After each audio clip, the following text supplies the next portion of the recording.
arrête aussi les projets de construction de 2 grands centres hospitaliers à Andem et à Port-Gentil qui vont entrer dans la phase d'exécution. Le ministre de la Santé et le groupe turc chargé de ces 2 chantiers ont signé les avenants aux conventions initiales. Daniel Bouka, Paul Jessica Ntuntum. Les conventions avaient été signées il y a quelques mois, suivies d'une visite des sites où seront construits les nouveaux centres hospitaliers d'Andem dans l'estuaire et à Port-Gentil dans le Goué-Maritime. Le ministre de la Santé, le directeur général du groupe turc SUMA, entouré de leurs collaborateurs, ont signé les avenants pour couvrir le léger retard concédé. Les travaux de construction peuvent désormais démarrer. Merci à son excellence le ministre pour son soutien. Nous allons faire de notre mieux afin de compléter ce projet important. Destiné à jouer un rôle majeur dans le dispositif des structures sanitaires de grande envergure dans les provinces de l'Estuaire et de le Goué-Maritime, ces 2 hôpitaux constituent l'un des défis que les autorités de la transition veulent relever. Le chef de l'État l'a annoncé à nouveau la veille du 30 août. C'est un projet qu'il a promis aux Gabonais dans sa feuille de route, dans son engagement à améliorer l'offre de soins de santé aux populations gabonaises. Pour le volet emploi, priorité sera donnée aux Gabonais sur les 2 chantiers. Les travaux devraient durer 20 mois selon les 2 conventions. Et dans le cadre de la riposte contre l'épidémie de MPO variole du singe dans notre pays, sachez que les responsables de la Direction générale de la promotion de la santé ont tenu une rencontre hier, 4 septembre, de plaidoyer avec les leaders des organisations à base communautaire et les membres de la société civile dans le but d'échanger sur la situation épidémiologique au Gabon et le dispositif de surveillance mis en place en cas d'alerte. Le point avec Ygrid Bijou-Mombo et Shelly Maneya. Cette rencontre entre les responsables de la Direction générale de la promotion de la santé, les membres de la société civile et les chefs des organisations à base communautaire s'inscrit dans l'optique de la riposte à apporter contre l'épidémie Mpox variole du singe. C'était question de pouvoir échanger avec eux, de pouvoir tracer une collaboration directe et fructueuse pour pouvoir effectivement dans le cadre de la mobilisation de la communauté, des populations, que ces acteurs communautaires puissent avoir un rôle important à jouer. Et nous reconnaissons ce rôle de rompre la transmission de cette maladie au sein de notre pays. L'occasion a été donnée aux représentants de ces organisations de cerner les rôles qu'ils auront à jouer et à susciter le développement de leurs propres initiatives. Il s'agit de regarder ensemble ce qu'il y a lieu de faire en termes de d'abord surveillance, mais aussi en termes d'alerte et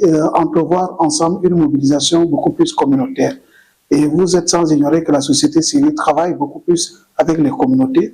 L'épidémie a surgi au niveau de la communauté. Il va falloir que nous arrivions à mobiliser l'ensemble des communautés, les leaders communautaires, les leaders religieux, pour qu'il y ait moins d'impact. Pour rappel, l'épidémie Mpox a été déclarée le 22 août dernier par le gouvernement. À ce jour, le Gabon n'a enregistré que 2 cas positifs. Cette pathologie infectieuse virale est évitable en se lavant régulièrement les mains, éviter tout contact avec les animaux malades ou retrouvés morts en forêt. Optimiser les actions en faveur de la protection de l'enfant au Gabon. Le sujet est au cœur des travaux d'un atelier qui réunit les acteurs concernés par la question.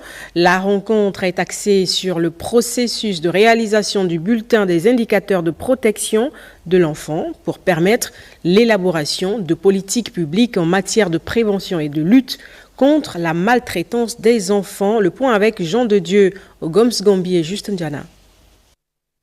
Cet atelier de formation des acteurs de la protection de l'enfant, initié par le ministère des Affaires sociales en partenariat avec le Fonds des Nations Unies pour l'enfance, s'inscrit dans le cadre de la mise en œuvre de la Convention relative aux droits des enfants.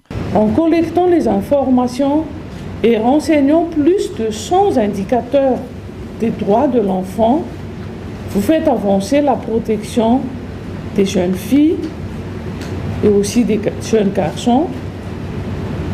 Mais ces jeunes enfants n'ont souvent pas l'opportunité de parler de leurs souffrances. L'épanouissement de l'enfant gabonais étant un défi du plan national de développement de la transition et partant de l'État gabonais. L'ambition du gouvernement de la transition, conduit par M.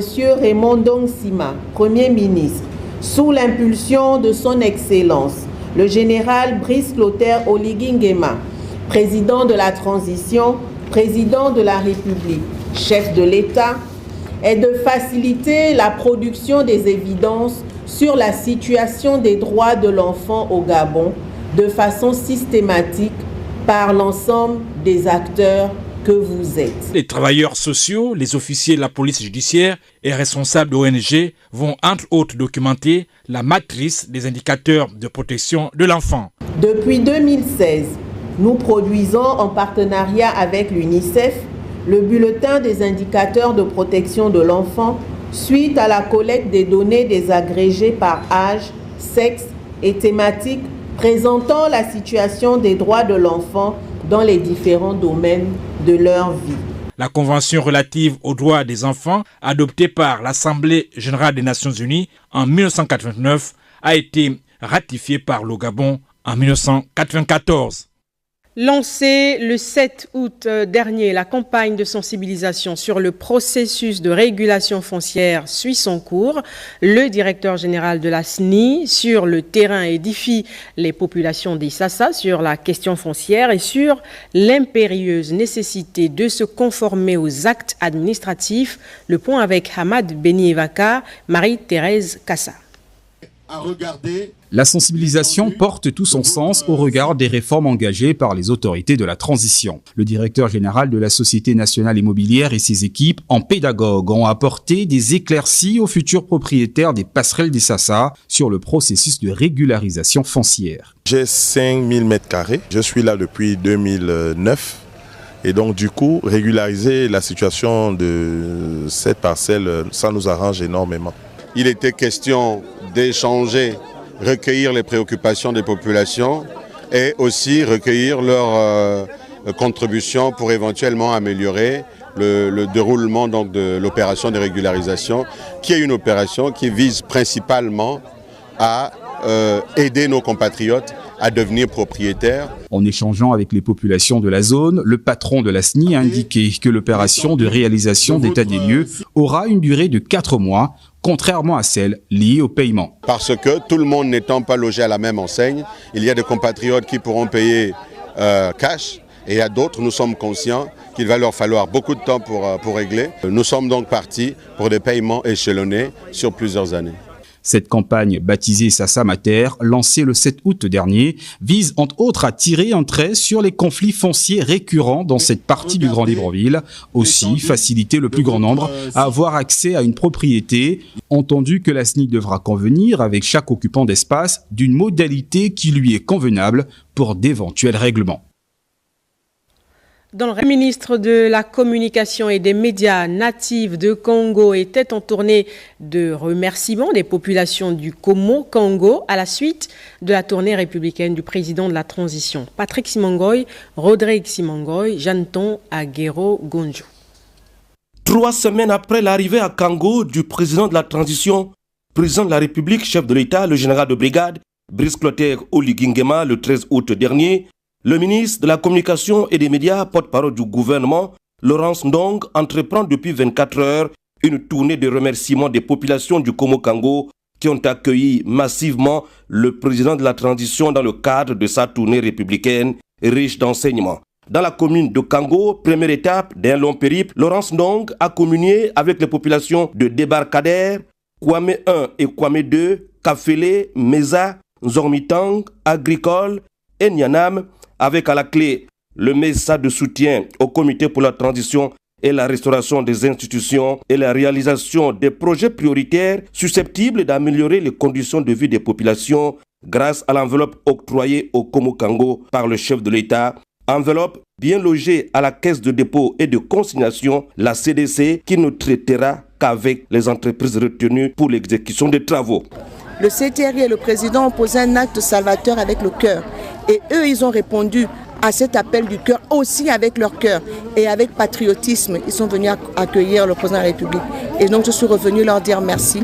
Et aussi faire œuvre de pédagogie en expliquant comment va être gérée l'enveloppe des 500 millions que le président de la République a mis à la disposition de notre département, les exhorter à un changement de mentalité, à considérer le bien commun, à considérer l'intérêt commun au-delà de l'intérêt personnel. Pour y arriver, Laurence Ndong a appelé les filles et fils de Kango à l'unité et à la cohésion, doublée d'un changement de mentalité. C'est important que nous puissions développer cette proximité avec les populations, comme nous l'a d'ailleurs instruit le président de la transition, le président Brice Clotaire Oligui Nguema. Nous sommes un gouvernement de proximité avec les populations. Fini l'arrogance, fini le mépris des populations. Aujourd'hui, c'est un cœur à cœur, c'est l'amour, c'est la proximité, c'est l'unité dans la fraternité et la concorde. Laurence Ndong s'est également voulu le porte-voix du référendum à venir. Oui au référendum qui arrive. On va revenir encore parler du référendum, mais nous devons comprendre que notre pays est en train de changer. Il y a des choses qui ne vont pas changer du jour au lendemain. C'est petit à petit. Ici, la communion de la native de Kango, la ministre Laurence Ndong avec les populations a été totale et empreinte de restauration des valeurs tant prônées par les plus hautes autorités de la transition. Morceau choisi.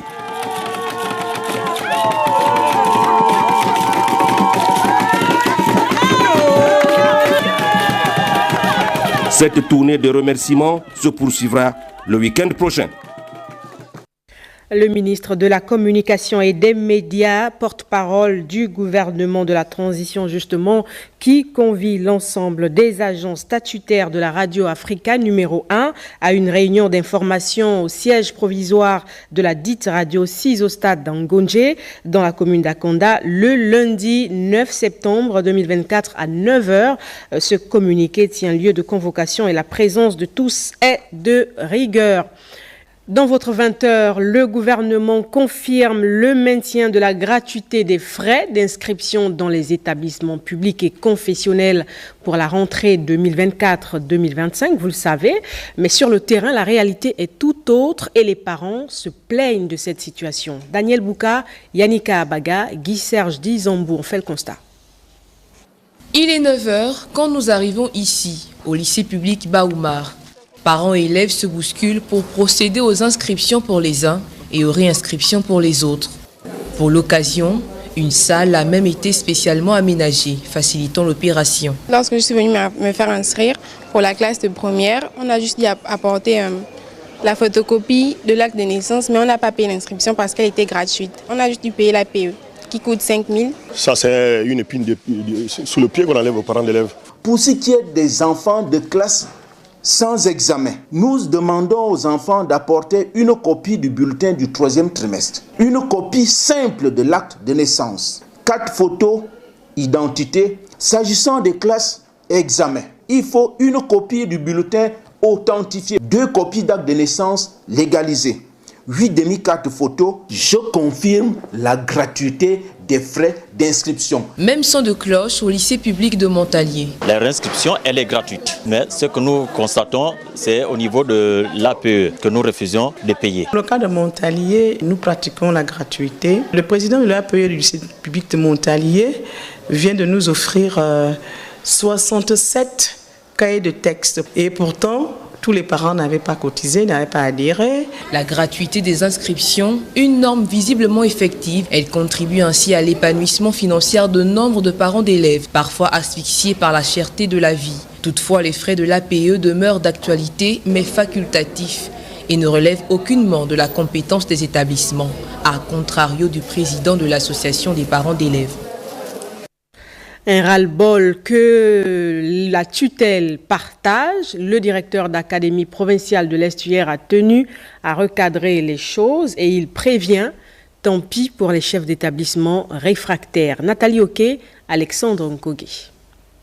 Cette rencontre tripartite entre chefs d'établissement, délégation d'académie provinciale de l'Estuaire, le SOSUP revêtait un caractère particulier. D'abord, une mise en garde aux chefs d'établissement par rapport aux formalités de rentrée des classes 2024-2025. Nous avons recadré un certain nombre de choses, demandé à certains chefs d'établissement d'appliquer les instructions des hautes autorités de la République, c'est la gratuité.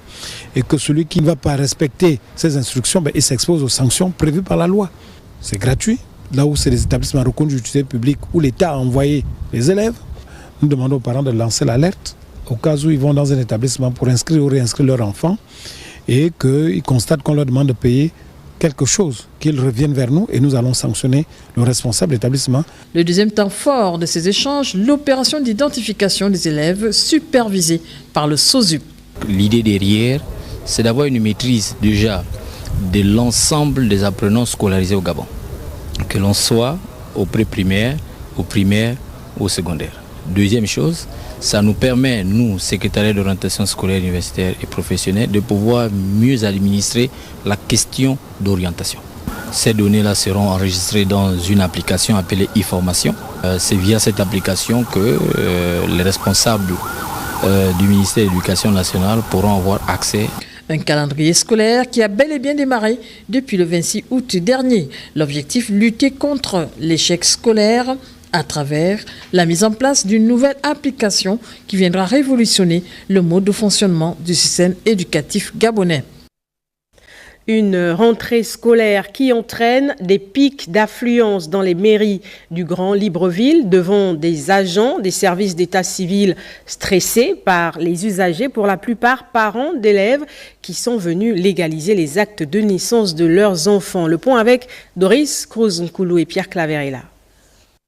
Des centaines de personnes agglutinées devant la mairie du 6e arrondissement de la commune de Libreville. Les parents d'élèves nécessitant légaliser les documents administratifs de leur progéniture en cette période de rentrée des classes. Ici, il faut faire preuve de patience. Je suis venue pour légaliser l'attestation de résidence. Depuis que nous sommes arrivés, je fais pratiquement 1h30. La mairie est complètement envahie. Et même la cour de notre institution abrite ici un nombre très important de parents d'élèves et même des élèves qui viennent solliciter les services d'état civil de notre institution. Nous avons une organisation avec nos services d'état civil et bien sûr mon adjoint et moi pour que le service soit efficace et rapide. Au 1er et au 2e arrondissement, c'est le même engouement des Librevillois. Je légalise pour ma fille qui est en terminale. Donc on m'a demandé de légaliser 3 copies. Je ne pense pas que c'est tard, parce que quand je suis allé légaliser la situation scolaire de mon enfant, c'est là où on m'a demandé le dossier scolaire de l'enfant. Nous étions à 2 millions de timbres jour. Nous en sommes à 7-8 millions jour.